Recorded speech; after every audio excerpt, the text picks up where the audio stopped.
और एक शब्द भूल जाए तो जीवन क्या है? जीवन बर्बाद है। बालक अगर खूब पढ़ाई करे, खूब पढ़े और खूब अच्छा एग्जाम देकर आए, लेकिन कंपटीशन बहुत ज्यादा और एक नंबर भी कम रह जाए तो क्या हो जाता है? एक नंबर भी अगर रह जाए तो फेल कहलाता है, दोबारा बैठना पड़ता है, दोबारा उस परीक्षा को देना पड़ता है। ऐसे ही अगर एक शब्द को भूल जाए तो सारा जीवन बर्बाद हो सकता है, और अगर उस एक शब्द को ही याद रखें तो हमारा जीवन क्या हो सकता है? हमारा जीवन आबाद हो सकता है। अब सत्संग में सुना बहुत जाता है, समझाया बहुत जाता है, लेकिन सुनने का असर कब होगा? जब आप समझोगे। और समझने का फायदा कब होगा? जब समझकर जीवन में विचारोगे कि जो हमने सुना है वो जीवन में भी आना चाहिए।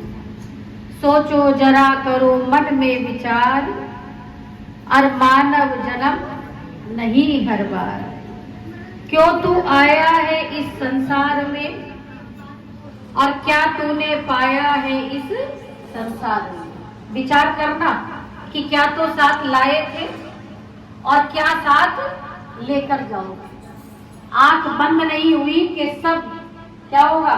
जितना खेल सामने नजर आ रहा है सब क्या हो जाएगा? सब खेल बिगड़ जाएगा। और हर जीव जानता है कि न लाया था न ले जाएगा, लेकिन फिर भी क्या करता रहता है?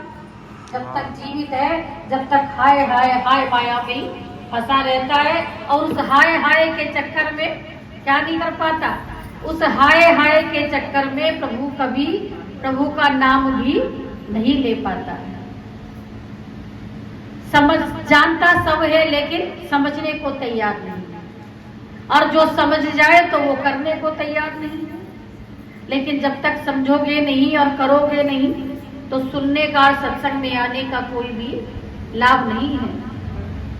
और जीवन में चाहे कितनी भी दौलत कमा लेना, लेकिन अगर धर्म से नहीं जुड़े तो ये जीवन बेकार है। कहा है, संतों ने लिखा है, कहा है धन धरा के बीच में यूं ही धरा रह जाएगा। कि कितना भी कमा लेना, कितना भी जोड़ लेना, कितनी भी महल और मकानों को बना लेना, लेकिन लास्ट में क्या होता है? धरती पर लिटा दिया जाता है कि धन धरा के बीच में यूं ही धरा रह जाएगा। पशु भी बंधे रह जाएंगे जब कूच का दिन तेरा आएगा। नारी भी साथ देगी केवल घर के द्वार तक, और बंधु बांधव ले जाएंगे शमशान घाट तक। और जो घाट तक जाएगा वो क्या करेगा? और तेरी देह को जलाकर हर व्यक्ति अपने घर को लौट आएगा, लेकिन एक धर्म है जो परलोक तक तेरे साथ आएगा। लेकिन आज धर्म के लिए क्या नहीं है हमारे पास? समय नहीं है। क्यों नहीं है? क्योंकि हम हाय माया में फंसे। और जो जीव काम क्रोध लोभ लालच तेरी मेरी में फंसा रहता है, उसको कितना भी समझाओ लेकिन वो समझ नहीं सकता है। लेकिन बार बार समझाया जाता है कि जो साथ जाएगा उस धन को जोड़ो, वो सौदा खरीदो। समझाया जा सकता है, लेकिन सौदा क्या खरीदना है वो तुम ही जानते हो। जैसा खरीदोगे वैसा ही इस्तेमाल करोगे। तो कह रही थी एक शब्द याद करने से जीवन आबाद है, और एक ही शब्द भूल जाए तो जीवन बर्बाद है। कहते हैं सत्संग की एक ही बात कोई अगर पल्ले से बांध लिया जाए तो वो एक शब्द ही हमारे जीवन का कल्याण कर सकता है। तो कई बार मैं एक दृष्टांत सुनाती हूँ कि एक गांव था, एक नगर था, और आज के समय में और पहले के समय में बहुत बड़ा क्या है अंतर है। आज का युग, आज का समय बहुत पढ़ा लिखा समाज है, और कुछ समय का पहले का समय कैसा था?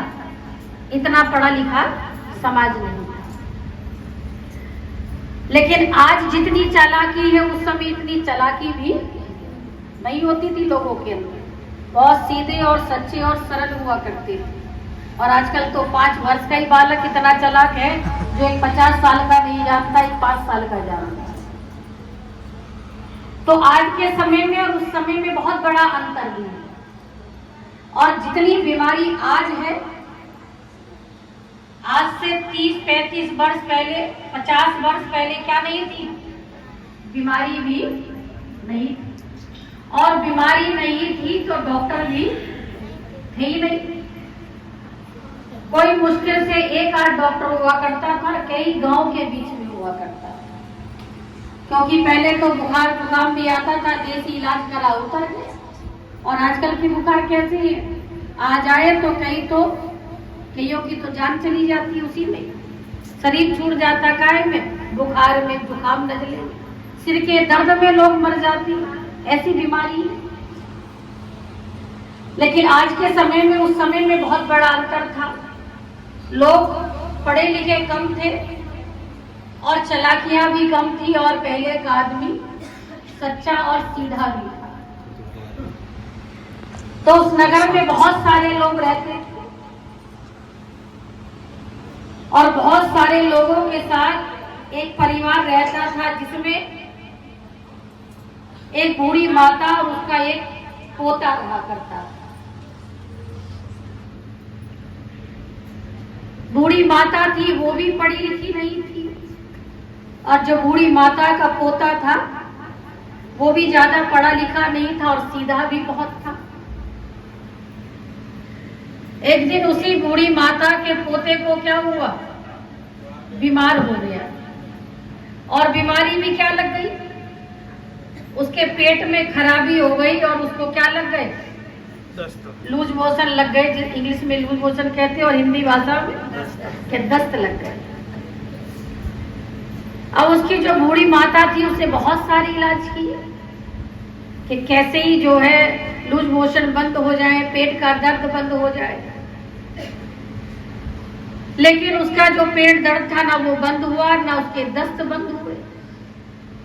अब जब 2-4 दिन तक बीमार रहा तो एक दूसरे से गांव में क्या करने लगे, लोगों को पता लगने लगा कि फलाना भाई बहुत बीमार है। तो आस पड़ोस के जो प्रेमी थे वो देखने के लिए जाने लगे कि चलो भाई देखा है कैसा है कैसा नहीं। आस पड़ोस के लोग जाएं और देखे बड़ा बीमार है, और दस्त लग जाते हैं तो शरीर कैसा हो जाता है, बिल्कुल ढीला पड़ जाता, बेकार हो जाता है। अब बहुत लोग गए देखे आए और आज और पूछे आए भाई क्या हो रहा है, कैसे हो गया। अब बूढ़ी माता सब बात बताए। लेकिन 2-4 दिन बाद कोई हमारे जगदीश जैसे लाला जी थे, बुजुर्ग व्यक्ति, उन्हें पता लगा, देखने चले गए कि चलो हम भी देखाएं।